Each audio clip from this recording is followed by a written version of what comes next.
welcome to the Power Zone Sports Podcast. Today, we're going to be talking about your Eastern and Western Conference Finals update in the NBA. Please like and subscribe, and I'm going to give this podcast to my brother. A blowout win for the Golden State Warriors over the Houston Rockets, and Steph Curry found his shot, and once he did, the Rockets were doomed. And suddenly this series looks like Golden State will take it in 5. And the Boston Celtics and the Cleveland Cavaliers, that series, Boston got a big win to make the series 2-1 in the favor of the Cavaliers. That series, Cleveland will not go away. At least LeBron will not let them go away. It is a fascinating postseason in the NBA. Fascinating to see who will meet in the NBA Finals. And by the way, speaking of the finals, the Stanley Cup Finals, the Las Vegas Golden Knights have become the first expansion team in professional sports to make it to the championship round, obviously in their inaugural season. One of the most fascinating stories in sports. It is better than any Mighty Ducks Disney movie you will ever see.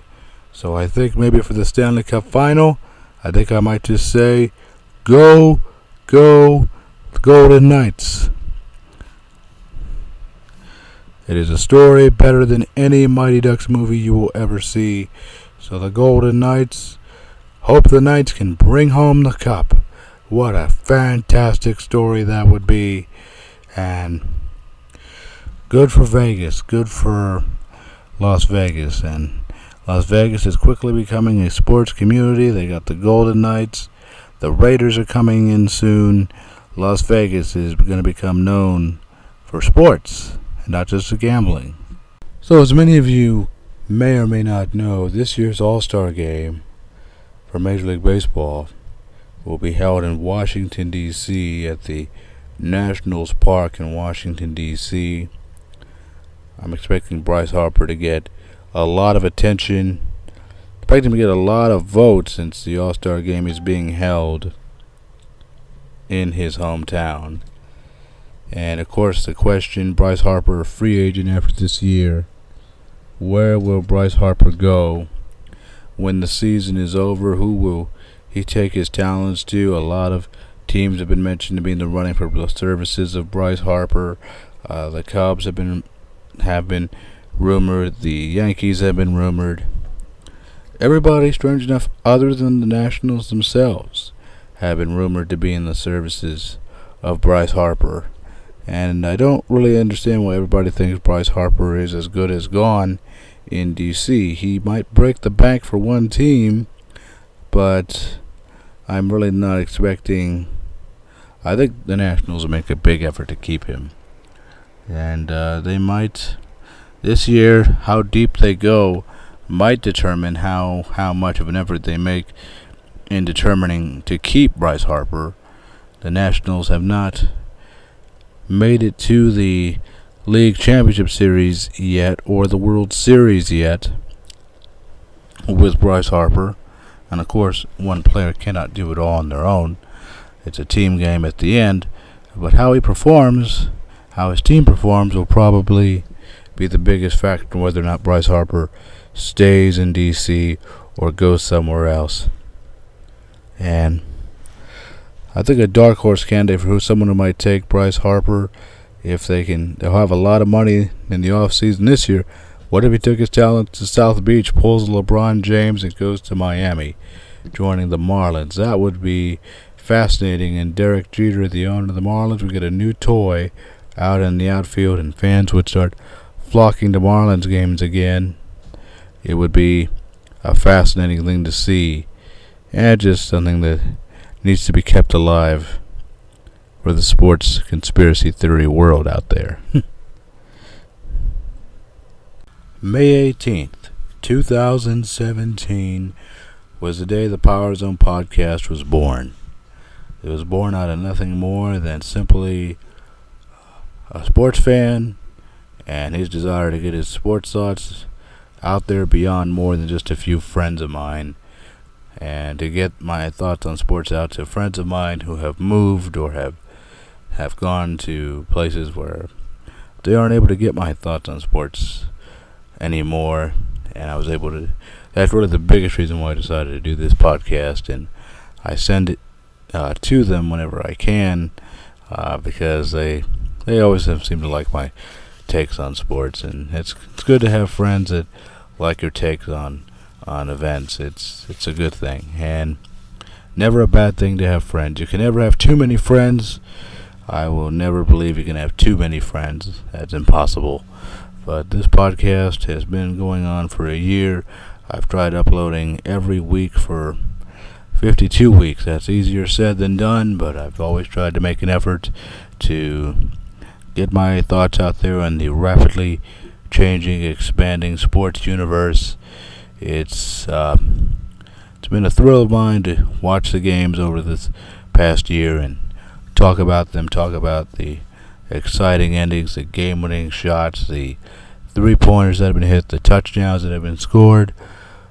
Watching my favorite team, the Cubs, lose in the NLCS the year after they won the World Series, and then watching the Dallas Cowboys lose in the postseason every year, which half the country seems to hate, and the other half the country seems to enjoy whenever the Cowboys lose, because they are the most popular and they are the most talked about. They are the most valuable franchise in professional sports. Over $1 billion valuation. They play in $1 billion stadium, but the results have not been $1 billion worth the results in the end.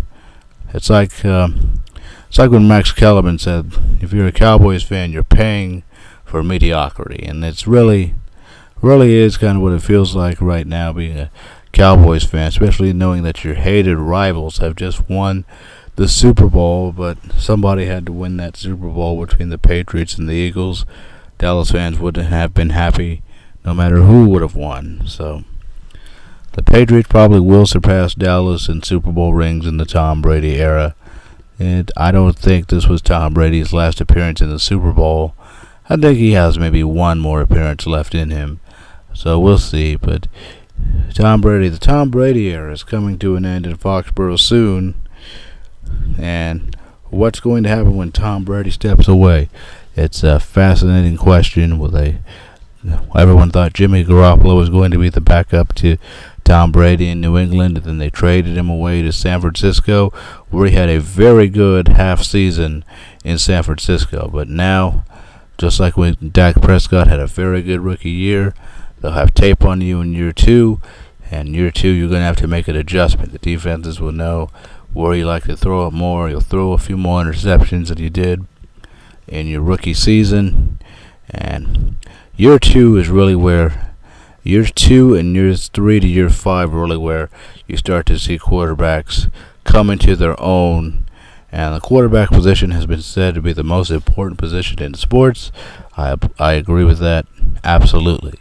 No other position where you make a change at quarterback is the most important position on the field than your quarterback is. You don't change your point guard and all of a sudden the team headlines are new point guard in town, or you name a new guy your ace pitchers, like new ace in town. It doesn't happen the way that it happens in sports, or a new goalie on a hockey team.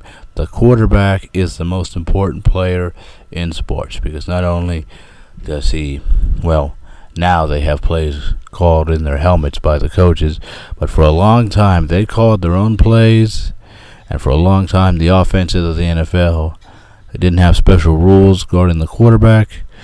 But now it seems like you cannot even get within 5 yards of a quarterback, and you'll have a whistle blown on you. And then it's all for safety, and I'm not against player safety, but it seems sometimes like the rules are a little bit too lenient in favor of the quarterback only. Other players deserve protection too. Thanks for listening to the Power Zone Sports Podcast. Please like and subscribe and follow us on Twitter. Our Twitter link will be down below. and I'll see you next time in the next podcast. Bye!